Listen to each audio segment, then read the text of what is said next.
Okay, hello. In this video we will see how to configure the jumpers of the new Ardbox Relay HF in order to configure some of the features and disable some others. So there are 3 packs of jumpers which are located here. This would be the first pack, this would be the second pack, and this would be the third pack, which is hidden down the power supply. Okay, so we will start from these ones. The theory, the idea is that these jumpers need to be connected, the two of one side to the middle. So we want to enable, for example, in this case, these jumpers chooses between the here chooses between the full duplex of the RS45 or the analog outputs. So if we select one in the corners to the middle, we will be activating, in this case, these ones are the one for full duplex. And to enable the full duplex, we should have to connect this black piece, which there are 2 holes on a part and a metal part on the other side. So it connects the one of the jumper to the one in the middle in order to enable this. By the way, I am showing this with all these pieces disconnected. If you get an Ardbox, they will be already inside, so you would have to change it. So they come with Ardbox, although I am showing it here. It's just for the example. And okay, if we want to activate the full duplex, we would have to connect the ones that are closest to the switch to the middle ones. And if we wanted to activate the analog outputs, so full duplex would be disabled, we would have to connect the jumpers that are more farthest from the switch. So in this case, for example, I'll be connecting to the full duplex connection. So I need to see that there are 2 holes here and they need to be connected to like this. As you can see here, they are already connected, and with a single push, it's all done. And it's the same idea, looking for the ones that have the hole, and we place it in the position, yeah, and we just haven't done it correctly. You can help with some tools if you want, and then as you can see, it's already connected. So this way we would have it connected for the full duplex connection. Okay, if we select the other way, they would be connected for the analog outputs features. Okay, the second one is this one, which selects from the hardware serial. It's for selecting the hardware serial for different protocols.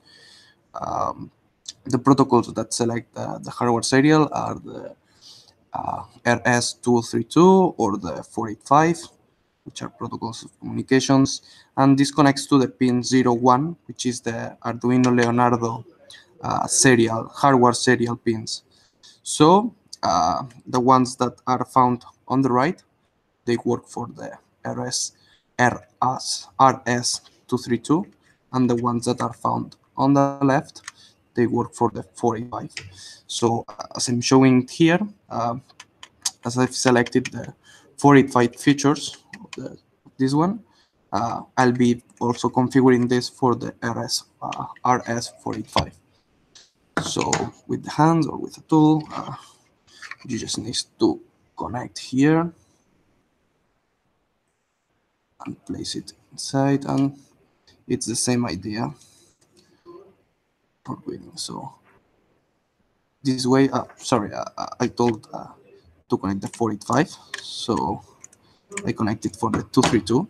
The 485 is the one that is closer to the center, and I've connected to the ones of the corner, which are the RS232. Okay, so for connecting it, it's the same idea. You need to look for the ones that have the holes, and just connect it this way for these two, and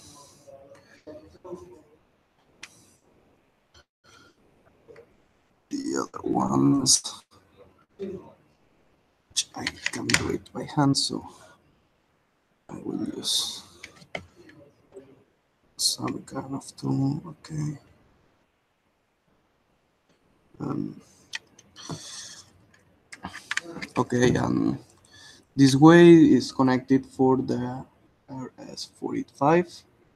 I don't know if it's appreciated correctly. Okay, if you pay attention, if you look inside the board, you will see that these jumpers have a name. It can be seen with the webcam, but the name exists, so you can reference to there if you have any doubt. Okay, and the last one would be this one, which is found here. Okay, this six here, and to these ones selects for the software serial 232 or the inputs I02 or I03. Sorry. And in this case, as we are working with the 485, these jumpers could be connected to any combination, it doesn't matter.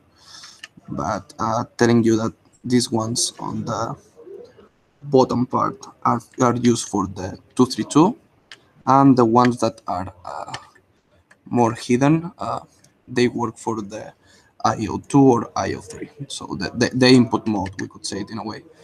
So for connecting this one is maybe the most difficult one to insert, as it's a bit hidden.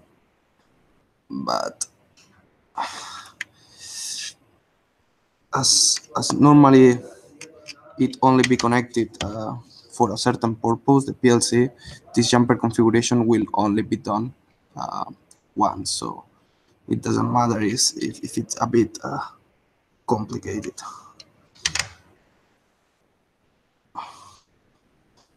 Okay, and I will insert things. So as you can see here, I've connected for the ones that are more hidden. So I'm using the input mode for this jumper. So this would be the explanation of the jumper's configuration. You can go to the references in order to see better how this works.